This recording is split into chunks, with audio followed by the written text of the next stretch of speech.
ബോളിവുഡ് താരം കാജോളിനെ മലയാളം പഠിപ്പിച്ച നടൻ പൃഥ്വിരാജ് സുകുമാരൻ. ഇരുവരും ഒന്നിച്ച് അഭിനയിച്ച ചിത്രമായ സർസമീന്റെ പ്രൊമോഷനുമായി ബന്ധപ്പെട്ടാണ് രസകരമായ സംഭവങ്ങൾ നടന്നത്.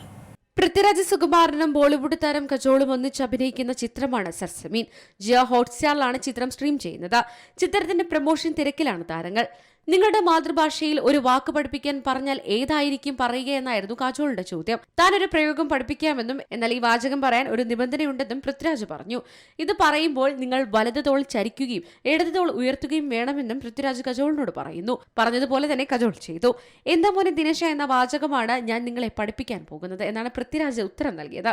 കജോൾ ആ വാചകം ഏറ്റു പറഞ്ഞപ്പോൾ ഇത് നടൻ മോഹൻലാൽ ഒരു സിനിമയിൽ പറഞ്ഞ അതിപ്രശസ്തമായ ഡയലോഗാണ്. ഇത് ഏറ്റു പറഞ്ഞതിലൂടെ ഞാൻ ഉൾപ്പെടുന്ന മോഹൻലാൽ ആരാധകരുടെ പ്രീതി നിങ്ങൾ പിടിച്ചുപറ്റിയെന്നും പൃഥ്വിരാജ് പറയുന്നുണ്ട്. കൈവസ് റാണി സംവിധാനം ചെയ്ത ചിത്രം ജൂലൈ 25-നാണ് ജിയോ ഹോട്ട്സ്റ്റാറിൽ സ്ട്രീമിംഗ് ആരംഭിച്ചത്. Entertainment desk, C Malayalam news. ഏറ്റവും പുതിയ വാർത്തകളും വിശേഷങ്ങളും വിരൽ തുമ്പിലറിയാൻ സി മലയാളം ന്യൂസ് എല്ലാ ഡിജിറ്റൽ പ്ലാറ്റ്ഫോമുകളിലും ലഭ്യം.